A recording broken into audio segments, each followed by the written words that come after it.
Hello, grade 5s. Now that we have learned a bit about how oil is extracted, refined, and some of the things we use it for, we are going to begin to look at the pros and cons of oil. Your task today is to become knowledgeable in both the pros, the benefits, and the cons, the problems of oil by acquiring knowledge from the videos and the reading. You will begin to look a bit more closely at oil products in our everyday life.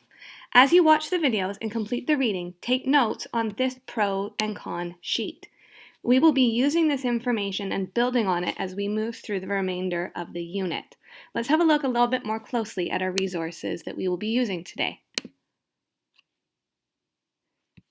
This is your note-taking sheet that hopefully you will be able to print to have in front of you as you move through the activities today. You will be getting your information from these 3 videos and a reading. The reading is here, and it's 3 pages. I just don't have the 3rd page because it's quite short and didn't fit. You will be organizing your notes into pros and cons. I've underlined the headings here to help you see in the reading where you will find the information. I've underlined the pros in green, and you can see here it's in plastics and the plastic benefits. Then in red, I've underlined the cons, and you can see here it's under environmental impacts, air pollution, and the drawbacks of plastic. You will also find in the video the pros and the cons as well. You may find that when you are watching the videos today, you are going to need to stop them at certain points so that you can record things and then start them again. If you find things you don't understand or they're a bit confusing, you can post on the blog to ask questions about what it means. You could write a little note on your sheet and you could talk to your parents about it after as well. The last part of the note-taking section is to think about perspectives for and against. So you'll notice I have 2 arrows here and they're at the bottom of your pros and cons. I want you to ignore these parts until you've watched all the videos, you've completed the reading, and you have filled out the pros of oil and the cons of oil. This is a hard thinking task that we are asking you to do. It's okay if you cannot do this part, but we would like you to try. We want you to try and think of people that would be for the oil industry. So perspectives for would be those who think the pros of oil outweigh the cons. Those who are perspectives against are those people or groups that think the cons, so what's bad about oil, outweigh the positives of oil. Let's look at an example of what the sheet might look like with some information on it.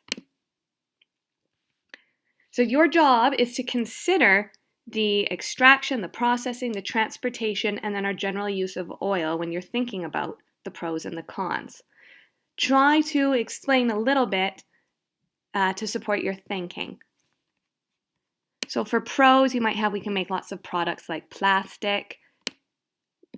Another pro is that we use plastic a lot. Some cons, there's lots of pollution. It is a non-renewable resource, so there's only a limited amount. If you're going to talk about pollution, you might find that you have more points about the pollution, like the type of pollution or how it causes pollution. These are just 2 examples in each. I would like you to try and come up with as many positives as possible and as many cons as possible. The more challenging part is then to look at this section, the perspectives for and perspectives against. You're not going to find a specific answer in the reading or the videos, which is why this is a thinking task. Your job is to think about who might be on the side of oil production and who might go against it. So for example, companies that make plastic toys are for oil production because they need the plastic to make the toys. People who really strongly care about the environment would probably be against it because of all of the pollution issues. Another example, people who like plastic products, say like plastic wrap or other things made of plastic, might be for the continued use of oil because they like those products. Other companies that create items that are not, say, single-use plastic items like, I don't know, those forks and spoons that you can get at takeout or those reusable straws, they might be against because perhaps they don't like the environmental issues or they just want to make money from their reusable items. So a bit more of a challenging activity, but we think you're up to it. And again, if you can't think of anything that goes there, you can certainly leave that part blank because we're going to talk about this more tomorrow and next week. Good luck. I look forward to seeing what you come up with for the pros and cons, and I hope that you learned something new today about oil. The last part of today's activity is going to be looking a bit more at oil uses and products in your life.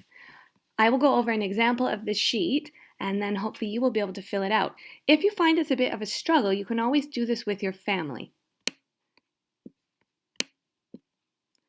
So you're going to reflect on the videos you saw and what you read, and you're going to think of some things that our society uses that is made from oil. So it doesn't necessarily have to be something that you use in your home, but something that a lot of people use. So you're going to list as many products of oil as you can think of.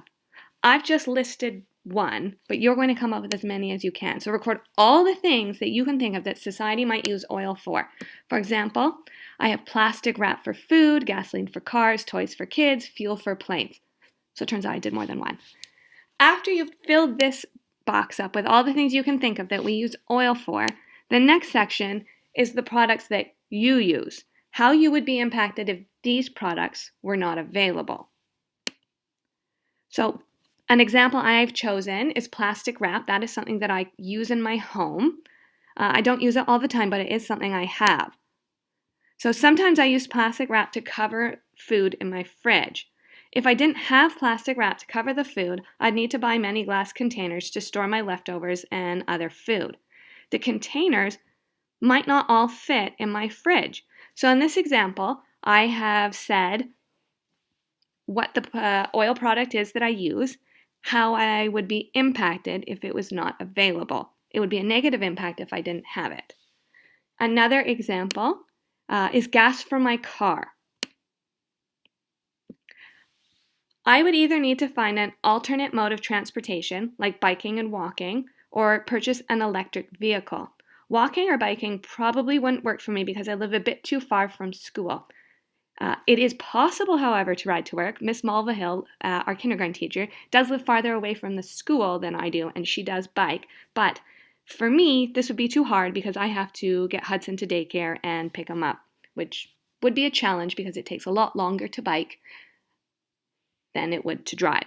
So these are two examples of oil products that I use in my daily life and the way that I would be impacted.